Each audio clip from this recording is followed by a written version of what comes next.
I'm here with Shiva, the All-American Indian and inventor of email. Can you tell us just about your life, how you got to America, kind of your whole story? Sure. My life and my journey to not only inventing email, but coming to America, Alan, is many ways the epitome of the American dream. So I'm very, very fortunate for that. America allowed me to do things and accomplish things that probably would not have been possible without what the founding fathers created in this country. So, briefly, I was born in India, and I grew up in a very diverse environment, even in India. I grew up in a deep South Indian village where my grandmother was a traditional healer, worked 16-hour days in the fields, but I also grew up in a cosmopolitan city of Bombay, India. So I grew up in a diverse environment within India.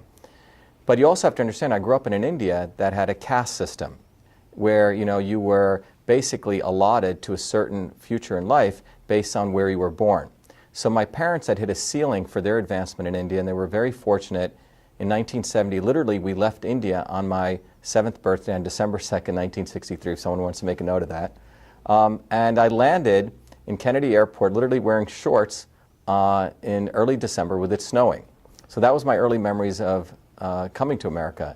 But I was extremely motivated to succeed because I knew how much my parents had suffered coming to this country and how my people back in India had very little. So by the time I was 14, I'd actually finished calculus and math. I was also a good baseball player and soccer player, not just a nerd. And I ended up getting accepted to a special program at New York University to study computer science as a 14-year-old kid. And as a result of that, while in high school, after I graduated that program, I started working full-time at a medical school in Newark, New Jersey. And I had this amazing opportunity because my parents were supportive, my public school system's teachers were supportive, and I found a great mentor in this small medical college in Newark, New Jersey, where I was afforded the opportunity to basically convert what was then known as the old inter-office mail system, inbox, outbox folders. And this system was how people collaborated in the universities. And I was asked to convert that entire old-fashioned paper-based system to the electronic version. And I did that. I worked long hours, worked until 2 a.m. probably every day as a kid, and I called this system email. I wrote 50,000 lines of code across a system of 35 programs, and that's where email was born, the electronic version of the inter-office mail system, the email we know today. Just to be clear, I'm not saying I invented electronic messaging, which goes back to the 1800s, but I did invent email.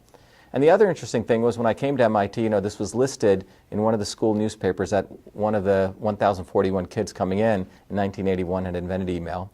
And as a result of that, I was motivated from that experience in Newark to really understand systems and really to be an inventor. Went in and out of MIT, started 7 different companies, got 4 degrees from MIT, and in fact my PhD in biological engineering. So my journey has been extremely diverse one as an inventor, as a scientist, and we'll talk about some of my other interests in politics and history and art. But it was America which afforded me this opportunity to be an inventor, an entrepreneur, and many of the other things I did in life. So I'm very, very appreciative to what America offered me.